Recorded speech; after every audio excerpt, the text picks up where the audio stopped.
તમે ભવિષ્ય માટે તૈયાર CNBC બજારના ઇબિક્સ કેશ સ્ટુડિયોમાં પ્રવેશી રહ્યા છો. નમસ્કાર, CNBC બજારના ઇબિક્સ કેશ સ્ટુડિયોમાં તમારું સ્વાગત છે અને તમે જોઈ રહ્યા છો માર્કેટ માસ્ટર્સ. અને આજે આપણે માર્કેટ માસ્ટર્સમાં મળીશું માર્કેટ એક્સપર્ટ નિપુણ મહેતા સાથે. નિપુણજી, ઘણું સ્વાગત છે તમારું આજના શોમાં. અને હવે એક આપણે એવો પીરિયડ અત્યારે માર્કેટનો જે જોઈ રહ્યા છે, કન્સોલિડેશનનો પીરિયડ જોઈ રહ્યા છે.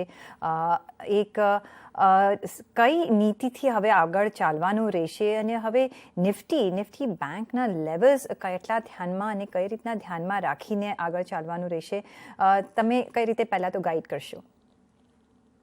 I think clearly markets એક કન્સોલિડેશન ફેઝમાં આપણે જોયું, સારી એવી વોલેટિલિટી જોઈ પાછલા 2 થી 3 મહિનામાં. એકદમ ફાસ્ટ રનઅપ જોયું અને એક સ્વિફ્ટ કરેક્શન પણ જોયું. અત્યારે એક બ્રોડ ટાઈમ વાઇઝ કોન્સોલિડેશનમાં આપણે માર્કેટને જોઈ રહ્યા છીએ. ઘણા બધા મિડ કેપ્સ છે, એમાં હજી પણ અપવર્ડ મુવમેન્ટ છે, પણ ઘણા જે વીકર સ્ટોક્સ છે, વીકર કંપનીઝ છે, એમાં આપણે સારું એવું પ્રોફિટ બુકિંગ જોયું. એટલે બ્રોડલી જે સ્ટ્રોંગર કંપનીઝ છે એ સ્ટ્રોંગર થતી જાય છે, જેમાં સારા રિઝલ્ટની આશા છે.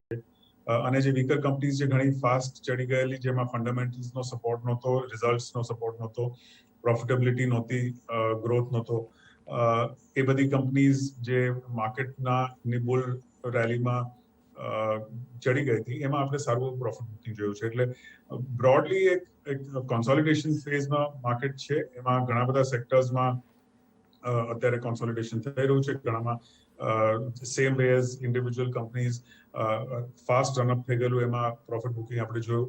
But broadly sectorally I think જે કોન્સોલિડેશન થઈ રહ્યું છે માર્કેટ માટે ઘણું સારું છે, પોઝિટિવ છે. જે ઇન્ફ્લોઝ છે એ રિઝનેબલી સ્ટ્રોંગ છે ને રોબસ્ટ છે. મ્યુચ્યુઅલ ફંડના ઇન્ફ્લોઝ જોઈએ, કોન્સ્ટન્ટ રિટેલ ઇન્ફ્લોઝ છે. એક FII સેલિંગ છે, કોન્સ્ટન્ટ આપણે જોયું છે પાછલા ઘણા વીક્સથી, અઠવાડિયાથી, પણ ઘણા અઠવાડિયાથી જોયું છે. બટ આઈ થિંક જે ડોમેસ્ટિક ફ્લોઝ છે એને કારણે માર્કેટને સારો સપોર્ટ મળી ચૂક્યો છે. એટલે જે ગ્લોબલ માર્કેટ્સમાં પણ કોન્સોલિડેશન ગ્રેજ્યુઅલી ચાલી રહ્યું છે, એ રીતે ડોમેસ્ટિક માર્કેટ્સમાં પણ ચાલી રહ્યું છે. આપણે ગઈકાલે પોલિસી જોઈ, એમાં પણ there is a growth orientation central બેંકનું. એટલે બ્રોડલી આઈ થિંક જે મેક્રો ફેક્ટર્સ છે એ પોઝિટિવ છે અને એને કારણે આપણે માર્કેટમાં અત્યારે એક રીઝનેબલ કોન્સોલિડેશન જોઈ રહ્યા છીએ. એબ્સોલ્યુટલી, કારણ કે અત્યારે જે ફેઝ જોઈ રહ્યા છે એમાં આપણને બી હાશ થઈ રહ્યો છે, કારણ કે ઘણા બધા આપણે અપસ્વિંગ્સ પણ જોયા છે અને ડાઉન સ્વિંગ્સ પણ જોયા છે, પણ અત્યારે એક રેસ્ટ કરી રહ્યું હોય એવું માર્કેટ લાગી રહ્યું છે. ઓફકોર્સ થોડા ઉપર નીચે મુવમેન્ટ્સ આવતા રહ્યા છે. પણ આપણે આગળ વધીએ પહેલાં એક US માર્કેટ, બિકોઝ આપણે ગ્લોબલી માર્કેટ્સ બધા જ કનેક્ટેડ હોય છે.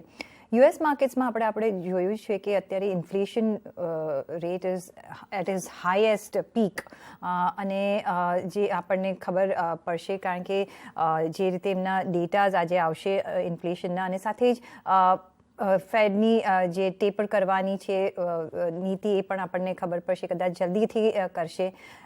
અહીંયા આપણું ઇન્ફ્લેશનનું જો જોઈએ તો અહીંયા RBIએ જે પ્રમાણે કહ્યું એમની કમેન્ટ્રીમાં કે મોર ઓર લેસ કંટ્રોલમાં છે. 4th ક્વાર્ટરમાં ઓફકોર્સ આપણે હાઈએસ્ટ લેવલ પર જઈશું ને પછી આપણે એટલા બધા રેટ્સમાં ફરક નહીં આવે ને નીચે ડાઉન ટ્રેન્ડ જોઈશું. તમે પણ શું એવું જ ધારી રહ્યા છો? ઇન્ફ્લેશનની પોઈન્ટ ઓફ વ્યૂ કોઈ ચિંતા કરવાની જરૂર તમને દેખાઈ રહી છે? તમે ફોરસી કરી રહ્યા છો?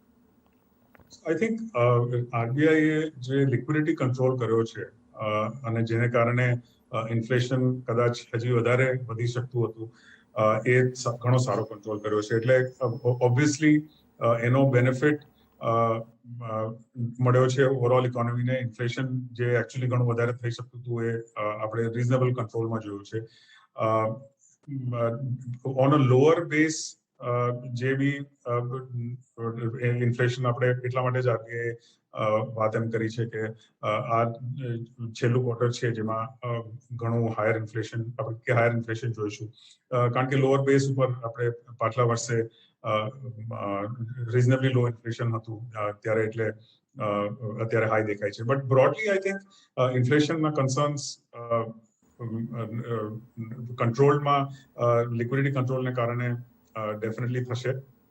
અને જરા પણ ઇન્ડિકેશન આવશે કે ઇન્ફ્લેશન ઇઝ રાઇઝિંગ ફાસ્ટ, તો લિક્વિડિટી કંટ્રોલ આરબીઆઈ છેલ્લા 3 થી 4 મહિનામાં જોઈએ તો ઘણું સારું લિક્વિડિટી કંટ્રોલ કરેલું છે. ફ્યુઅલ ઇન્ફ્લેશન થોડું કન્સર્ન હતું, પણ છેલ્લા 1 થી 2 મહિનામાં જે ક્રૂડ ઓઇલ પ્રાઇસીસ નીચે આવી છે એને કારણે એક ફ્યુઅલ ઇન્ફ્લેશનના કન્સર્ન્સ હતા એ પણ ઓછા થયા છે. ગ્લોબલી જે રીતે ગ્રોથ આવ્યો છે અને જે રીતે લિક્વિડિટી ઇન્ફ્યુઝન બધી સેન્ટ્રલ બેંક્સે કર્યું છે, ઇન્ફ્લેશન આવવાની તો ઇન્ફ્લેશન આવવાનું તો ઓબ્વિયસ હતું, પણ હજી પણ આપણે જોઈએ તો જે ગ્લોબલી ઘણા દેશોમાં નેગેટિવ ઇન્ટરેસ્ટ રેટ્સ હતા કે ઓલમોસ્ટ 0 ઇન્ટરેસ્ટ રેટ્સ હતા, એમાં પણ આપણે ઘણા ઓછા દેશોએ reversal of interest rate cycle શરૂ કરી છે અને વધારે લિક્વિડિટી કંટ્રોલ ઉપર આપણે ફોકસ જોયું છે. એ જ રીતે આઈ થિંક આરબીઆઈ કરેલું છે અને I think we are confident કે ઇન્ફ્લેશન જે 1 થી 2 ક્વાર્ટરમાં કંટ્રોલ કરવાની વાત છે, દેટ શુડ કમ અબાઉટ. અને રેટ હાઇક જ્યારે પણ આવશે, ઓબ્વિયસલી એક ગ્રેજ્યુઅલ રેટ હાઇક જ આવશે.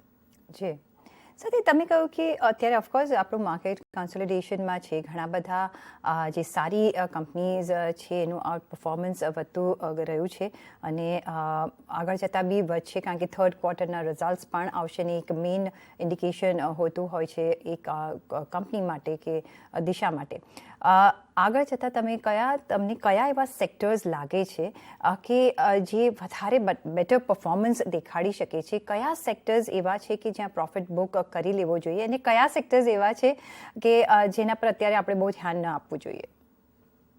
સો આઈ થિંક ગ્રોથ સેક્ટર્સમાં જોઈએ તો ખાસ કરીને અત્યારે એવા ઇન્ડિકેશન્સ એક લાગે છે કે જે કેપેક્સ સાયકલ છે, જે ઇનફેક્ટ આરબીઆઈ પણ ઓબ્ઝર્વ કર્યું કે જે પ્રાઇવેટ સેક્ટર કેપેક્સ સાયકલ છે એ હજી જોઈએ એટલી શરૂ નથી થઈ.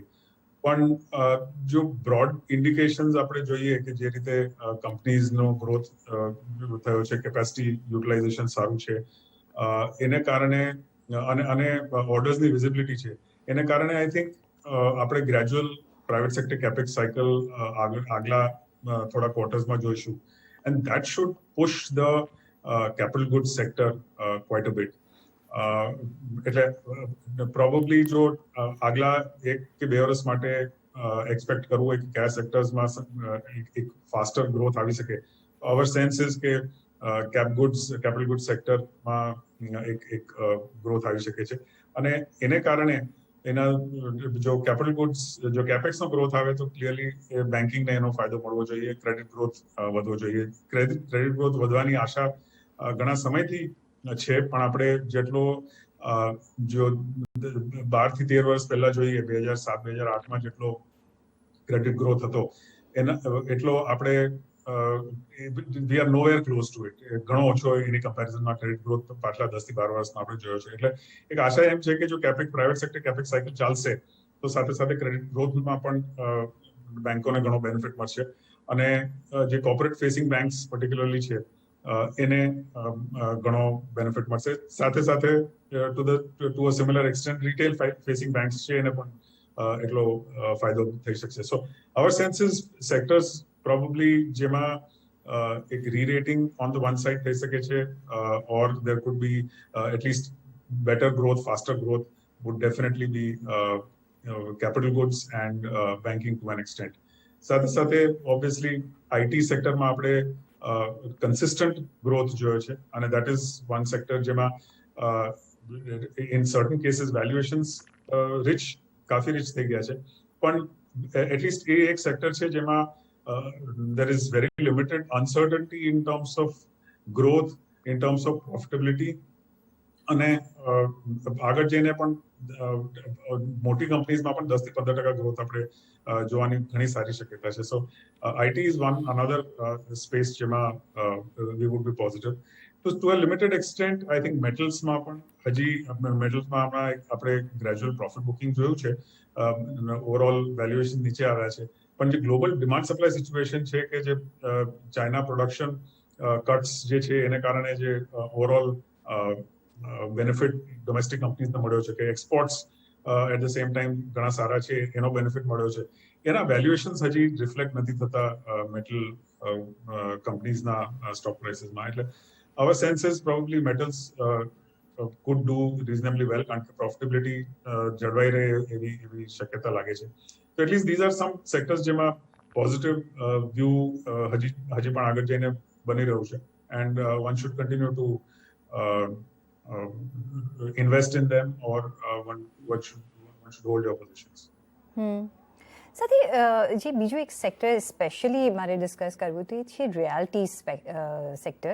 એમાં એક આપણે ખાસી એવી મૂવ જોઈ છે અને હજી પણ એ ઝિંક બાકી છે કારણ કે હજી પણ આપણે એક સારા ઇન્ડેક્સ પરફોર્મ કરી રહ્યું છે. તમે રિયાલિટી સેક્ટરને કઈ રીતે જોઈ રહ્યા છો? સો રિયાલિટીમાં આપણે પોઝિટિવ ડેફિનેટલી જોયું છે અને એના ઘણા કારણો છે. આપણે ક્લિયરલી જે ઇન્વેન્ટરી લેવલ્સ હતા એ ઘટતા જોયા છે, ઇન્ડસ્ટ્રીમાં કોન્સોલિડેશન ઘણું થયું છે, જે બોરોઈંગ્સ જે ઘણી બધી કંપનીઝના હતા એ લોકોના બેલેન્સ શીટ સ્ટ્રોંગર થયા છે બીકોઝ સેલ થયા એટલે રિપેમેન્ટ ઓફ લોન્સ થયું, એને કારણે ઇન્ટરેસ્ટ કોસ્ટ ઓછી થઈ, ઓવરઓલ બ્રોડલી પ્રોફિટેબિલિટી ઇમ્પ્રુવ થઈ, એટલે નવા પ્રોજેક્ટ્સ ઘણી બધી એને કારણે ઘણી રિયલ્ટી કંપનીઝે અનાઉન્સ કર્યા છે. સો બ્રોડલી એ સ્પેસમાં એક પોઝિટિવ મુવમેન્ટ જોઈ છે. I think most of that is already in the price. એટલે અવર સેન્સ ઇઝ અત્યારે જો આગળ જઈને જે નવા પ્રોજેક્ટ્સ આવ્યા છે એમાં સેમ લેવલ ઓફ સેલ્સ જો રિફ્લેક્ટ કરે that could be a further factor for re-rating આગળ જઈને રિયલ્ટી માટે. બટ અધરવાઇઝ જેટલું આપણે પોઝિટિવ ફેક્ટર્સ જે છે in terms of cleaning up balance sheets, in terms of sales, reduction of inventory, આ જે બી પોઝિટિવ ફેક્ટર્સ જોયા છે એ મોરલેસ પ્રાઇસમાં મેન્ટેન છે. That's our sense on the realty sector. Okay, આગળ પણ આપણે ચર્ચા કરીશું નિપુણભાઈ, પણ મારે એક બ્રેક લેવો પડશે તો એક બ્રેક લઈશું અને પાછા ફરીશું. જોડાયેલા રહેજો અમારી સાથે.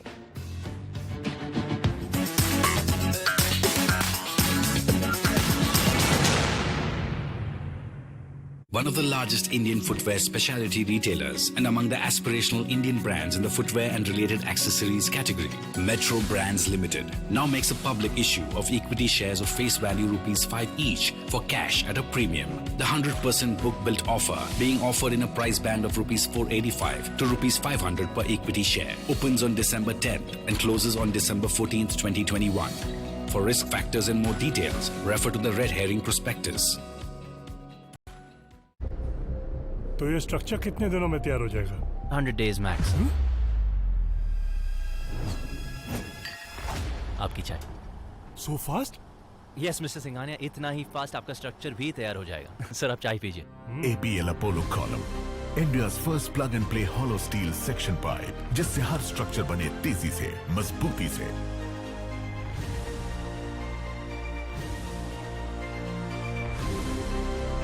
APL Apollo Steel Column. The future of construction is fast. Very fast. खुल के जीने का बदल रहा है अंदाज मैक्स बूपा के नए अवतार के साथ नीवा बूपा हेल्थ इंश्योरेंस. मैं कर रहा हूँ जिंदगी को क्लेम, और आप? जिंदगी को क्लेम कर ले. आजादी के अमृत महोत्सव के अवसर पर यूनियन बैंक ऑफ इंडिया लाया है MSME festive bonanza. Interest rates starting from 6.8% per annum only, up to 75% concession on processing charges और 25% concession on LCBG charges. For more information, visit the nearest branch or visit www.unionbankofindia.co.in. अरे भाभी जी, बड़े दिन बाद. मुझे best diamond jewellery दिखाओ. ये exchange करा लूं? बेटा एक्सचेंज में ज्यादा नहीं, सिर्फ 5% कटेगा. वाह! पेश है 95% एक्सचेंज वैल्यू और 90% बाय बैक भी. Kisna diamond jewellery. देखो, लॉन्ग टर्म इन्वेस्टमेंट के लिए सही है, पर अचानक पैसों की जरूरत पड़ गई तो क्या करेंगे? इजी है. तुम्हारे लिए तो सब कुछ ही इजी है. निफ्टी 50 ETF NSE पे खरीदना और बेचना दोनों इजी है. खाना ऑर्डर करने जितना इजी है. ऑर्डर करें? निफ्टी 50 ETF स्मार्ट है, सिंपल है। ETF निवेश बाजार जोखिमों के अधीन है। निवेश से पहले योजना संबंधी दस्तावेजों को ध्यान पूर्वक पढ़ें। जानते हो मैं ये रील क्यों बना रही हूँ? क्योंकि मैं रियली खुश हूँ कि सेंचुरी का स्लीप ऑफ अब ऑन है। अब आए रियली जबरदस्त ऑफर्स और हर वो चीज जो दे आपको बेहतर नींद। ઇન્ડિયા બુલ્સ હાઉસિંગ ફાઇનાન્સે સુરક્ષિત અને રીડીમેબલ એનસીડીના પબ્લિક ઇશ્યુની જાહેરાત કરી છે. પ્રતિવર્ષ 9.25% સુધીનો કૂપન દર ઓફર કરે છે અને પ્રતિવર્ષ 0.25%નું વધારાનું ઇન્સેન્ટિવ. સબસ્ક્રિપ્શન કરવા માટે ઇશ્યુ ખુલ્લો છે. સબસ્ક્રાઇબ કરવા માટે 0124-607-9840 પર કોલ કરો. જોખમ પરિબળો અને ઇશ્યુ સંબંધિત માહિતી માટે સેબી, સ્ટોક એક્સચેન્જો, કંપની અને કી મેનેજરોની વેબસાઇટ પર ઉપલબ્ધ. શેલ્ફ અને ટ્રેન્ચ 1 પ્રોસ્પેક્ટ્સનો સંદર્ભ લો. This is Network 18. And you are watching CNBC Bazaar. Powered by eBix Cash. eBix Cash, हर खुशी के लिए काफी है.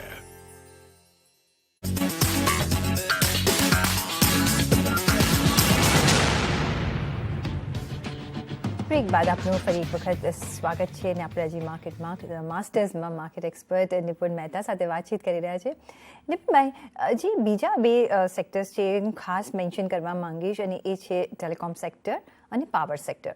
ટેલિકોમમાં આપણે જોયું છે જે રીતે અત્યારે એ ટેલિકોમ સેક્ટર એક ડિમાન્ડિંગ અને એક સારી પોઝિશનમાં છે, કમાન્ડિંગ પોઝિશનમાં છે અને બધા જ પાસાઓ અત્યારે એમના માટે એક બરાબર પડી રહ્યા છે અને ઘણા બધા ઓફકોર્સ આપણે જોયું છે જે સ્ટ્રેસ થ્રુ ટેલિકોમ સેક્ટર ગયું છે પણ સરકારની નીતિઓને એ બધું હેલ્પ કરી રહ્યું છે. તમે કઈ રીતે જુઓ છો ટેલિકોમ સેક્ટરને? શું હવે એમનો એક સારો પીરિયડ શરૂ થશે એવું તમને લાગી રહ્યું છે? અને બીજું છે power sector which is less talked about. Power sector માટે તમે કેટલા ઓપ્ટિમિસ્ટિક છો? સો ટેલિકોમ માટે ક્લિયરલી જે પાછલા 2-3 મહિનાના ડેવલપમેન્ટ્સ છે કે ટેરિફ હાઇક્સ ઘણી બધી કંપનીઓ કરી છે. બ્રોડલી જે સબસ્ક્રિપ્શન લેવલ્સ છે, નંબર ઓફ સબસ્ક્રાઇબર્સ છે, રીઝનેબલી સ્ટેબલ દેખાય છે. ગવર્મેન્ટ તરફથી જે સપોર્ટ ખાસ કરીને આવ્યો છે રીપેમેન્ટ માટે, સુપ્રીમ કોર્ટે જે જજમેન્ટ આપ્યું એ બધો એના જે પોઝિટિવ્સ છે બ્રોડલી એને કારણે આઈ થિંક જે અનસર્ટનિટી ટેલિકોમ સેક્ટરમાં પર હતી એ આઈ થિંક ગ્રેજ્યુઅલી ઓછી થઈ ગઈ છે, દૂર થઈ ગઈ છે. જે પ્રાઇસિંગ પાવર આવી જાય એ ઘણી કોઈ બી ઇન્ડસ્ટ્રી માટે ઘણું પોઝિટિવ કહેવાય. અને જો પ્રીપેડ માટે આઈ થિંક ત્રણેય મેજર કંપનીઝ છે એ લોકોએ ઓલરેડી હાઇક અનાઉન્સ કરી દીધી છે. Already discussions probably market rumours indicate કે કદાચ પોસ્ટપેડમાં પણ ગ્રેજ્યુઅલી એ લોકો ટેરિફ્સ વધારશે અને એ રીતે થઈ જાય તો ઓવરઓલ જે આરપુસ છે એમાં over the next few quarters સારો એવો પ્રોપ મળશે, સારો એવો બેનિફિટ મળશે. ટેલિકોમ કંપનીઝ માટે ખાસ કરીને રેવન્યુઝ પ્રીપેડમાંથી ઘણી વધારે આવતી હોય છે અને પ્રીપેડમાં જો એ લોકોએ ઓલરેડી એ મોટો સ્ટેપ લઈ લીધો તો આગળ જઈને એટલીસ્ટ પ્રોફિટેબિલિટીમાં ઘણો વધારે ફરક પડી જશે. 5G ના જે ઓપ્શન્સ છે એમાં કઈ રીતે બિડિંગ થાય છે અને કઈ રીતે પ્રાઇસિંગ ઓફ સ્પેક્ટ્રમ થાય છે અને કઈ કંપનીઝ એના માટે બિડ કરે છે એ જોવાનું રહેશે. કારણ કે એમાં પ્રાઇસિંગ માટે ખાસ કરીને થોડી લાસ્ટ ઓપ્શન થયેલું એમાં અનસર્ટનિટી હતી. સો આઈ થિંક બેલેન્સ શીટ્સ પર કેટલો સ્ટ્રેસ 5G ના ઓપ્શનને કારણે થશે એ જોવાનું રહેશે. But broadly at least current situation telecom સ્પેસની પોઝિટિવ છે. So we would be positive in terms of at least future visibility of revenues and profitability of telecom companies. Power માટે તમે વાત કરી, I think આપણે on the one side પાવરમાં ઘણા સમયથી એક સાઇડવેઝ મૂવમેન્ટ બ્રોડલી જોયેલી. નવા ઇન્વેસ્ટમેન્ટ બહુ ઓછા લિમિટેડ થતા જોયા આપણે. પ્રોફિટેબિલિટી રીઝનેબલી કન્સિસ્ટન્ટ હતી પણ જે ગ્રોથ આપણે જોઈ શકતા હતા એ બહુ લિમિટેડ ગ્રોથ આપણે જોયેલું. હવે જે પાવરમાં ખાસ કરીને આઈધર ઓફ સોલાર એનર્જીમાં ઇન્વેસ્ટમેન્ટ ખાસ કરીને જે બધી ઘણી કંપનીઓએ અનાઉન્સ કર્યું છે અને at the same time thermal એનર્જીમાં પણ આપણે જે બ્રોડ ગ્રોથ જોયો છે લોકડાઉનમાં, ખાસ કરીને જે ઇલેક્ટ્રિસિટી યુટિલાઇઝેશન છે એ ઘણું વધ્યું છે. ઇનફેક્ટ પ્રી કોવિડ લેવલ્સ કરતાં પણ વધારે આપણે ઇલેક્ટ્રિસિટી યુઝ થતા જોઈએ છે. એટ ધ સેમ ટાઈમ ગવર્મેન્ટનો જે પોઝિટિવ સ્ટેન્સ છે કે જે ડિસ્ટ્રીબ્યુશન કંપનીઝ છે એ સ્ટ્રોંગર થવી જોઈએ. જે લીકેજ થતો હતો ઇલેક્ટ્રિસિટીનો એ પાવરનો એ ઓછો થવો જોઈએ. એ રિફોર્મ્સને કારણે જે ગ્રેજ્યુઅલી જે સ્ટેટ બોર્ડ્સ છે, ઇલેક્ટ્રિસિટી બોર્ડ્સ, એ ગ્રેજ્યુઅલી સ્ટ્રોંગર થવાની આશા છે, શક્યતા છે.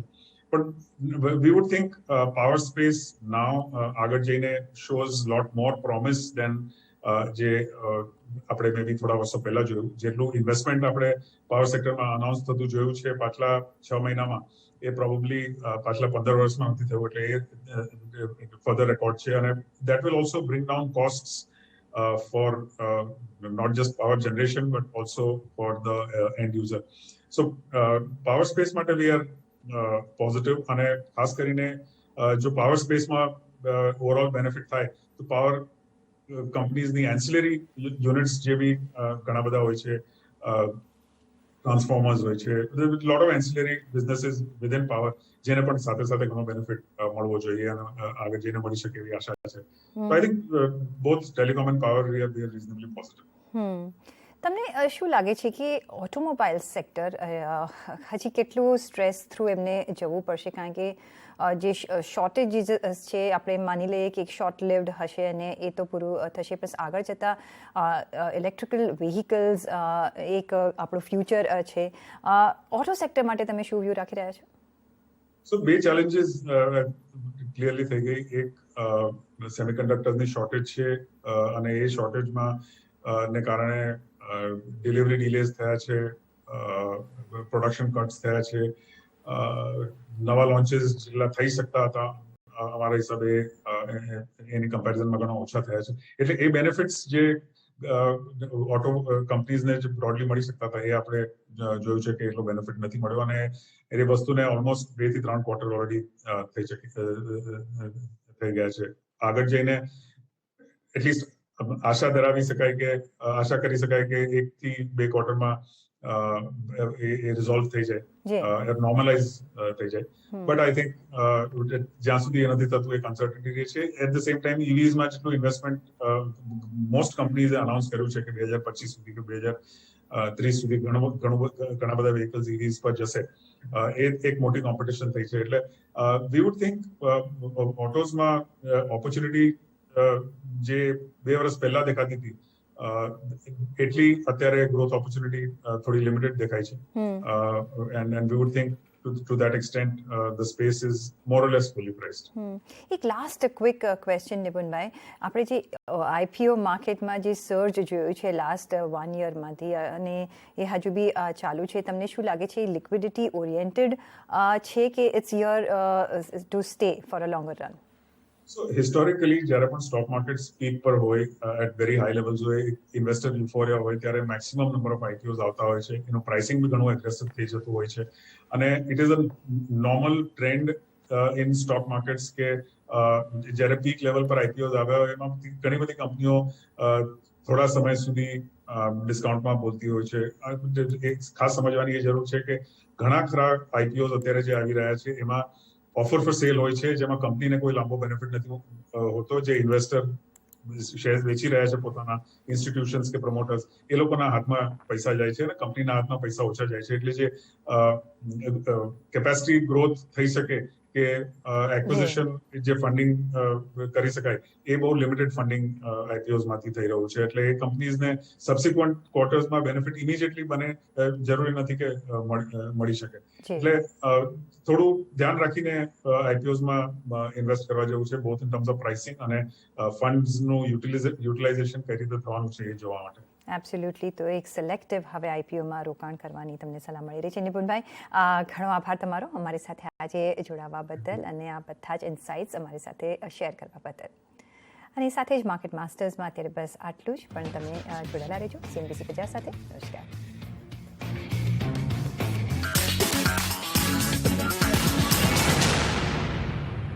One of the